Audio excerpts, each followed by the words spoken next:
খেতুরা পশুহাট পুরোপুরি বন্ধ আজ থেকে, একটা গবাদি পশু নেই। অন্যান্য দিন এখানে শত শত গবাদি পশু ও মানুষজনের আনাগোনা হতো। এই হাটকে কেন্দ্র করে অনেক মানুষ জীবিকা নির্বাহ করে। আজ তেমনই কিছু খণ্ডচিত্র আপনাদের সামনে তুলে ধরার চেষ্টা করলাম।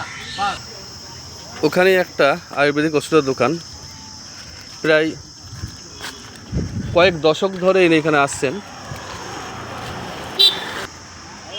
এনার দোকানের নাম মা দুর্গা আয়ুর্বেদ ভবন। তা দাদা কত বছর ধরে আসছেন বললেন? প্রায় 30 বছর ধরে নিন। প্রায় 30 বছর ধরে আপনি এখানে ব্যবসা করতে আসছেন। কোনোদিন কোনো অসুবিধা হয়েছিল? এখানে বাসিন্দাদের সঙ্গে কোনো মনোমালিন্য ছিল না বা অসুবিধাও কিছু ছিল না। আচ্ছা, আমি বেশ আরামসেই বেচা কিনা করতাম। হ্যাঁ, খুব সুন্দর একটা সম্পর্ক গড়ে উঠেছিল সকলের সঙ্গে। হ্যাঁ, আমার এখানে কাজ ছিল, কোনো ব্যাপার ছিল না। সবাই সময় অধিকারে আমাকে ভালোবাসত। দাদার নাম কি বললেন? ইন্দ্রজিৎ হালদার। ইন্দ্রজিৎ হালদার। বাড়ি কোথায় তাহলে আপনার? আমার বাড়ি হচ্ছে যে পান্ডুয়া সিমলাগড়। তাহলে আর দেখা হবে না আপনার সঙ্গে না এলে, খারাপ লাগবে আমাদের। এখন বন্ধ হয়ে গেলে কি আর করবেন, তাই না? আর যদি চলে তো হ্যাঁ, চলে তো ভালো, চললে আবার আসবেন আপনি। ওখানেও কিছু কাপড়ের দোকান আছে, দেখা যাক। পুরনো কাপড়ের পসরা নিয়ে এই দাদা, ইনার গান অনেক আগে একবার আপনাদের ছেড়েছিলাম, 1 লক্ষের উপর ভিউ হয়েছিল। কেমন আছেন?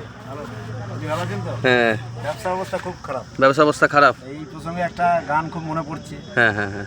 कभी मैं देखा नहीं ये समा कि मैं भूल से आ गया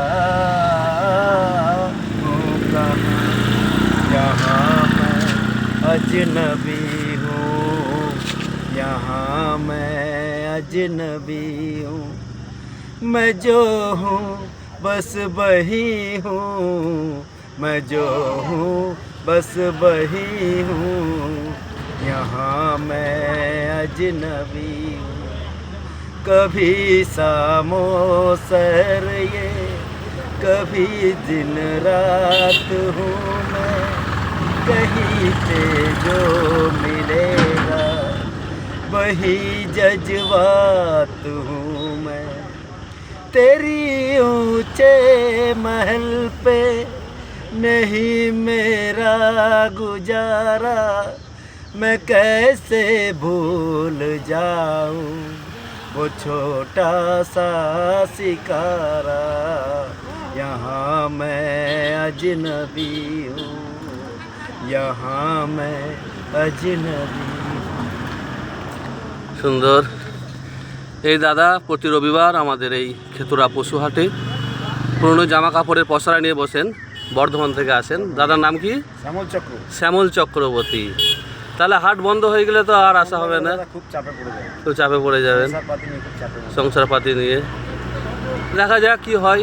অনেক দিন ধরে আপনাকে দেখছি, আর দেখা সাক্ষাৎ তো হবে না।